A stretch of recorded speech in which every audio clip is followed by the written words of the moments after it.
Hi, this is John Boyne. I'm the author of the novel The House of Special Purpose, and this is a section from a chapter in that novel called The Prince of Mogilev. For weeks after I arrived in St. Petersburg, I found my thoughts drifting back to Kashin, to the family I had left behind, and the friend whose death weighed heavy on my conscience. At nights, lying on my thin bunk, Kolek's face appeared before me, his eyes bulging from his head, his throat bruised and scarred from the ropes. I imagined his terror as the guards led him towards the trees where the noose had been hung. For all his bravado, I could not imagine that he went to his death with anything other than fear in his heart and regret for the decades not lived. I prayed that he did not blame me too much. Regardless, it could scarcely compare with how much I blamed myself. And when I was not thinking of Kolek, it was my family who dominated my thoughts, particularly my sister Asha, who would have given anything to be living where I was now. Indeed, it was Asha who I was thinking of late one afternoon when I first encountered the great reading room of the Winter Palace.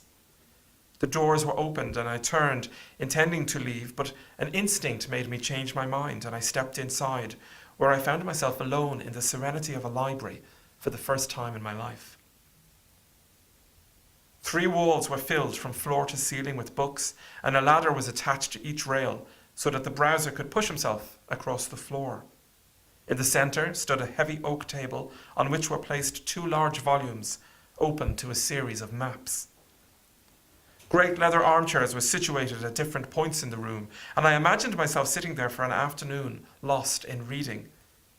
I had never read a book in my entire life, of course, but they called to me, a whisper from the constant bindings, and I reached for one after the other, scanning the title pages, reading opening paragraphs as well as I could, placing my discarded volumes on the table behind me without a thought. So lost was I in my examination that I failed to hear the door open behind me, and only as the heavy boots marched across the floor did I blink back into the moment and realize that I was not alone.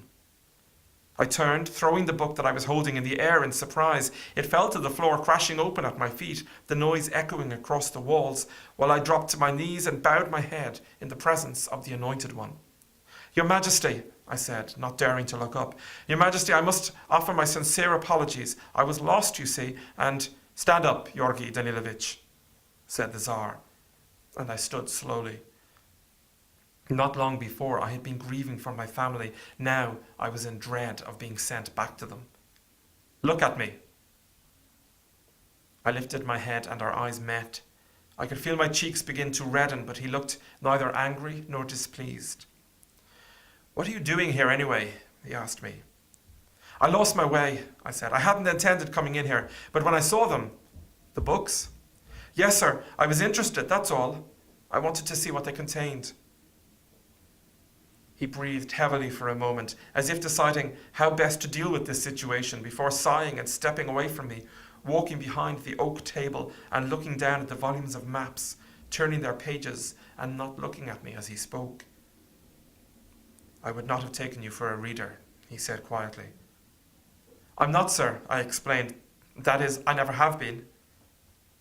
"But you can read?" "Yes, sir." "Who taught you? Your father?" I shook my head. "No, sir. My father would not have known how. It was my sister Asha. She had some books she had bought from a stall. She taught me my letters. Well, most of them anyway." "I see," he said. "And who taught her?" I thought about it, but was forced to admit that I did not know. Perhaps, in her desire to escape our home village, she had simply educated herself, in order that she could, for the length of a story's few pages, escape to brighter worlds.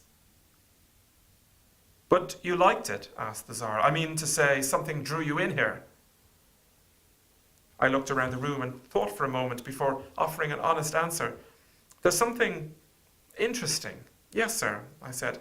"My sister would tell me stories. I enjoyed hearing them. I thought I might find some here that would recall her to me."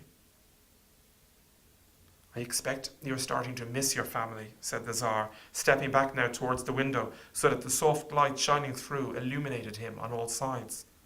"I know that I miss my own when I am away from them for any length of time." "I haven't had any time to think of them, sir," I replied. "I've been trying to work as hard as I might, with Count Charnetsky, I mean, and the rest of the time I am honoured to spend with the Tsarevich." He smiled when I mentioned his son and nodded his head. "Yes, indeed," he said. "And you were getting along well, the two of you?" "Yes, sir," I replied, "very well." "He seems to like you. I've asked him about you." "I'm gratified to hear it, sir." He nodded and looked away, his attention drawn back to the maps for a moment, and he marched towards them, stroking his beard as he looked down. "These drawings," he muttered. "It's all in these drawings. Do you realize that, Georgi Danilovich? The land, the borders, the ports, how to win. If only I could see it, but I can't see it," he hissed, more to himself than to me. I decided that I should leave him to his studies, so I stepped back, never turning my back on him as I made for the door. "Perhaps we should get you some lessons," he said loudly before I could take my leave. "Lessons, sir?" "Improve your reading. The books are to be read. I tell all the staff that they may read as they will, providing they take care of the volumes and return them in the condition that they found them. Would you like that, Georgi Danilovich?" I couldn't think for a moment whether I would or wouldn't, but didn't like to disappoint him, so gave the answer that I believed he desired. "Yes, Your Majesty," I said. "I'd like that very much." "Well, I'll see that the Count sends you to some of the classes attended by the boys in the Corps of Pages. If you are to spend so much time with Alexei, it's only right that you should be educated." "You may leave now," he said, dismissing me. I turned and left the room, closing the door behind me, little knowing that a lifetime surrounded by books was initiated by that one conversation with the Tsar.